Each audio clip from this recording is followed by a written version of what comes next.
এই মুহূর্তে সীমান্তবর্তী এলাকা রাজ্যে পালাবদল।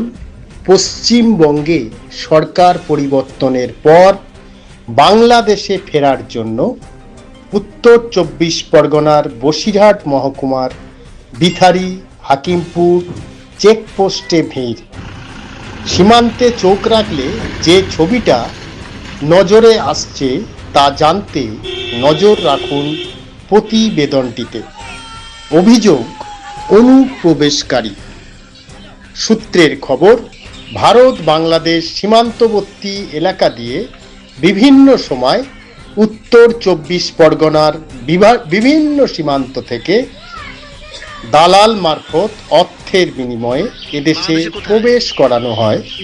তারপর পশ্চিমবঙ্গ সহ ভিন্ন রাজ্যে নানা কাজ করেন তারা। এমনকি এই রাজ্যের বিভিন্ন সরকারি প্রকল্পের সুযোগ সুবিধাও পেয়ে আসছেন।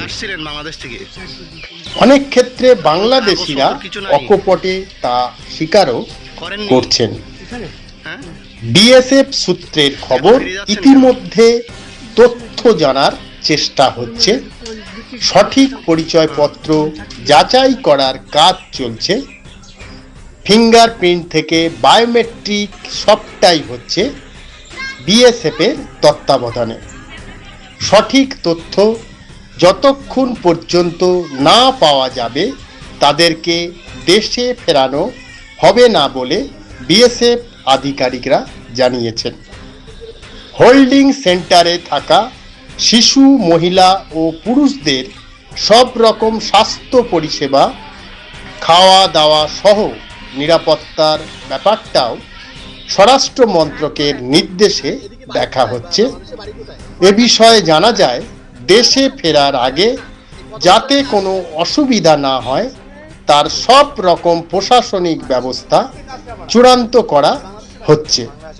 কেন্দ্রীয় স্বরাষ্ট্র মন্ত্রকের নির্দেশে প্রতিটি থানা এলাকায় একটা করে হোল্ডিং সেন্টার হবে। সেই মতো প্রশাসনিক প্রস্তুতি নেওয়া হয়েছে বলে খবর। ভারত বাংলাদেশ সীমান্ত এলাকার বাদুড়িয়া, স্বরূপনগর, বিথারি, হাকিমপুর সহ বেশ কিছু সীমান্তে হোল্ডিং সেন্টারে অনুপ্রবেশকারীদের রাখার বন্দোবস্ত হয়েছে বলে স্থানীয় সূত্রের খবর।